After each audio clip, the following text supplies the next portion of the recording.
А знаете ли вы, как приятно просыпаться не от того, что тишину пронзительно взрывает будильник, с самого утра накручивая вам нервы, а от того, что кошка мурлыкает над ухом и поет свою кошачью песенку. Но животные иногда попадают в страшные ситуации, и очень важно, чтобы рядом оказались люди, готовые их спасти. Всем привет! Это вторая часть волнующих случаев с животными. Поехали! Однажды женщина, вернувшись домой, увидела ужасную картину. Ее конь по кличке Бат провалился в глубокую яму и не может из нее выбраться. Эта яма когда-то служила выгребной ямой. Она была накрыта листом фанеры, и Бат, к сожалению, улегся именно на эту фанеру. Вес в тонну оказался слишком тяжелым для хрупкой фанеры, и Бат провалился. Конь стоял на задних ногах на глубине примерно 1,5 метра. Надо что-то быстро предпринять, вытащить его оттуда и поставить на ноги. При долгом нахождении в неправильном положении кишки могут перекрутиться и вызвать очень серьезные повреждения. На помощь вызвали инспекторов отдела по контролю за животными. Вызванные спасатели решили поднять лошадь вертолетом, прикрепив его ремнями к специальной конструкции. Но когда приступили к делу, оказалось, что коня не могут обвязать всеми ремнями. Это значит, что он может разбиться, поэтому от вертолета отказались. Конь продолжал оседать в ловушке, у него начинало затрудняться кровообращение. И вот у спасателей возникла идея. Неподалеку был мощный трактор. Коню закрыли глаза и ввели успокоительное, чтобы он не переживал. Водитель управлял трактором, а специалисты контролировали подъем коня из ямы. Бат от страха сопротивлялся. Он мог повредить себя и людей, пытающихся его спасти. И вот, к радости присутствующих, Бат наконец освобожден, но радость быстро сменяется несчастьем. Конь не встает. Его обливают водой, полагая, что виной тому жара в 38 градусов. Бат измучен, просидев 2,5 часа в яме и сонный от успокоительного лекарства.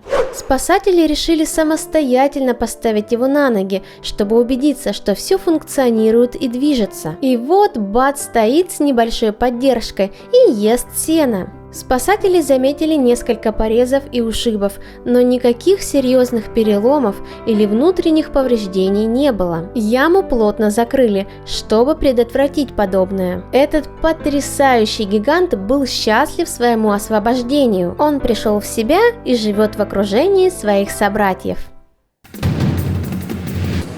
Панды – одни из самых обаятельных животных на свете и, к сожалению, одни из тех, кому грозит вымирание. Этот заповедник – это эпицентр мировых усилий по спасению панд. Он расположен в далеких горных лесах, в самом центре, естественно, зоны обитания панд. К несчастью, заповеднику Улун в Китае пришлось стать еще и эпицентром кое-чего другого. Землетрясение силой 7,9 балла превратило склоны гор в обломки. Гигантские валуны посыпались дождем на поселок. Казалось, наступил конец света. Это было очень страшно. Шум был ужасный, тяжелый. Когда пыль осела и уцелевшие служащие пробрались через обломки, они поняли, что перед ними катастрофа эпических размеров. Многие люди стояли на коленях и молились. Молились богам, молились о том, чтобы не погибнуть. Обвал за обвалом, со всех сторон. Они бегали кругами от надвигающихся валунов.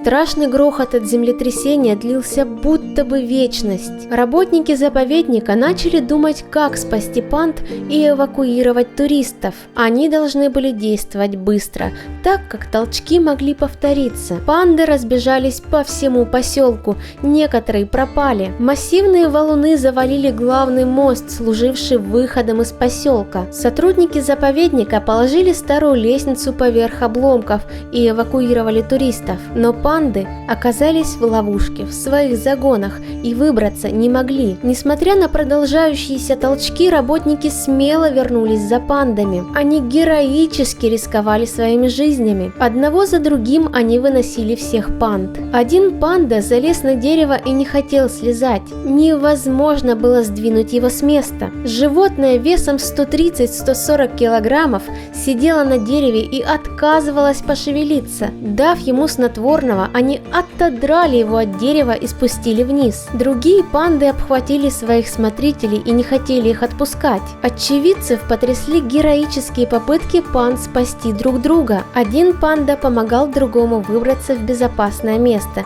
залезая на спину друг другу. Но неприятности только начинались. Заповедник был отрезан от остального мира. Спасатели не могли добраться до заповедника, так как дорога была завалена. У людей и панд не было еды и воды несколько дней. В конце концов, спустя 3 дня долгожданная картина. Прилетел спасательный вертолет. Первой заботой всех в заповеднике было эвакуировать панд. Было переселено 53 панды. Их посадили в ящики и отправили в другие заповедники, где их будут кормить и охранять.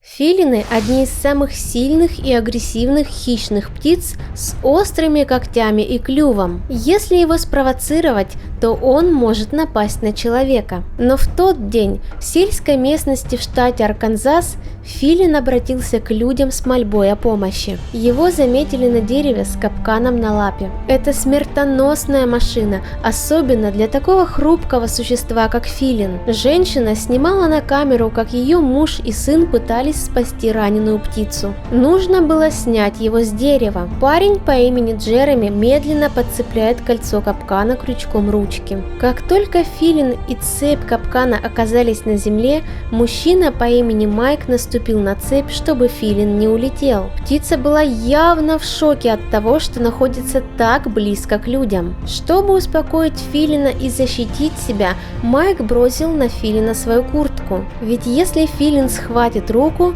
то раздерет ее в клочья. Протянув руку под куртку, Майк начал ощупывать филина, пока не нашел капкан. И вот они открыли стальные челюсти. Лапа филина была сильно повреждена. Это ужасно. Смертельный капкан разрезал кость на лапе, и она держалась лишь на мышцах и связках. Филин переживал страшные мучения. Мое сердце разрывалось, когда он повернул голову и посмотрел своими большими, красивыми желтыми глазами в камеру. Удивительные глаза филина молили о пощаде. Спасателям нужно было спешить. Птица попала в капкан на столбе. Скорее всего, его намеренно ранили ужасные люди, охотники на филинов. Капкан падает к основанию столба, и искалеченная и страдающая птица оказывается в смертельной ловушке. Каким-то образом этому филину удалось улететь с того места. Майк, профессиональный плотник, понимает, что единственный способ спасти жизнь птицы – это кардинальная мера – ампутация. При помощи острогубцев он отрезает лапу. Затем они нашли алкоголь и перекись, чтобы прочистить рану. Операция завершена, и семья тут же отпустила эту величественную птицу. Если бы этого филина не спасли бы, он бы не выжил. Возможно, через какое-то время лапа бы отмерла, но филин все равно бы не выжил. Тяжело было уйти оттуда, так как они хотели убедиться, что с ним все будет в порядке. Каждый раз, слыша крик филина, они надеются, что это тот самый филин.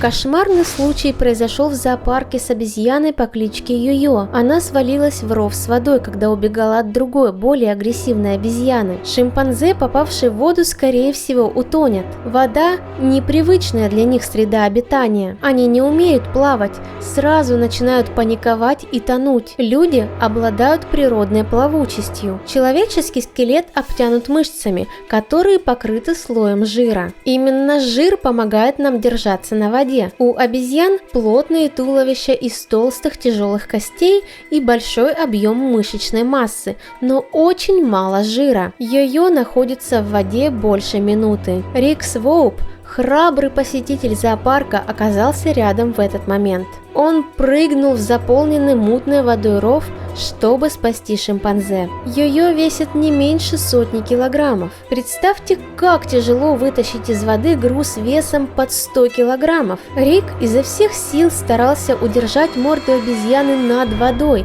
но ему предстоит столкнуться с еще большей проблемой. Он прыгнул на территорию шимпанзе, которые вовсе не рады его видеть. Шимпанзе чрезвычайно опасны. Они территориальные животные, в 7 раз сильнее, чем люди. Разъяренная обезьяна с легкостью одолеет и даже может убить взрослого человека. Рик подвергал себя смертельной опасности, которая исходила не только от той шимпанзе, которая была спасена им из воды, но и от группы, которая могла видеть в нем угрозу и напасть. Глубина воды больше 1,80 м. Тем не менее, Рик каким-то чудом ухитрился вытащить ее на берег, но та опять соскальзывает обратно. Рик не видел, что другая обезьяна собирается на него напасть.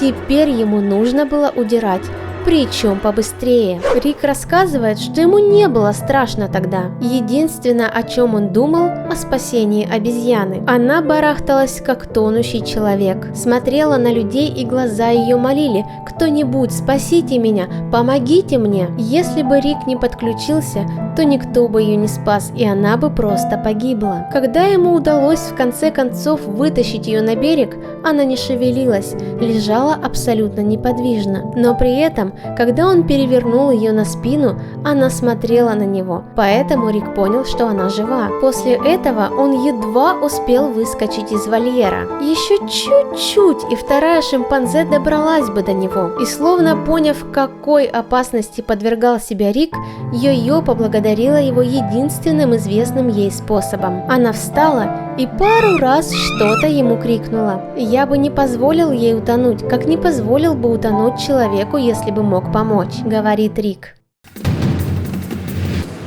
Следующая история про котика, и она поистине ужасающая. Для слабонервных скажу сразу: присядьте и крепко сожмите кулачки, однако знайте, что исход истории будет благополучным. Бездомный кот залез на крышу, поскользнулся и упал с высоты 4 этажей. Но самое страшное состоит в том, куда он попал при падении. Мне тяжело это произнести, слезы наворачиваются на глазах. Падающий котик со страшной силой приземлился на острые пики ограды. Железный прут пронзил кота насквозь, и он прочно застрял. Это было очень ужасно. Снимать кота на месте с этих прутьев было крайне опасно. Он мог истечь кровью и умереть. Прибыли спасатели с кусачками, болторезами и начали перекусывать прутья. Они понимали, что для того, чтобы кот меньше страдал, им придется везти его в больницу вместе с секцией ограды. Бедный кот испытывал сильную боль и приходил в ужас, когда кто-нибудь приближался к нему. Чтобы успокоить кота, они накрыли его морду тканью,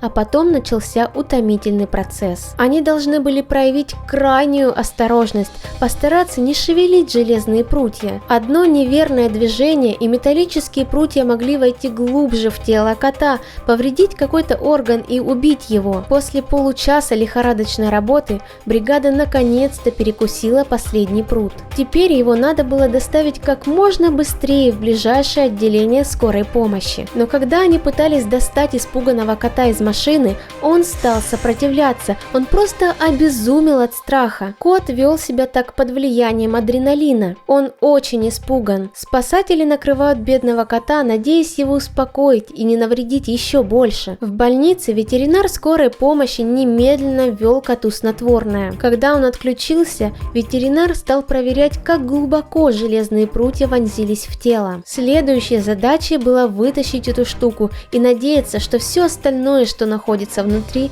не потянется за ней. Доктор осторожно удалил прутья ограды, и его ожидало поразительное открытие. Прутья повредили только кожу и не задели ни одного из главных органов кота. Этот кот удивительно везуч. Когда он упал с крыши, он приземлился боком на острые прутья ограды. Один из железных прутьев проткнул складку кожи перед его животом. Затем другой прут проткнул кожу возле передних лап. Если бы они прошли всего лишь на сантиметр ближе к органам, то кот бы погиб. Такое везение – это настоящее чудо. Когда ему наложили швы, он полностью поправился, и его взял к себе житель одной из квартир того дома.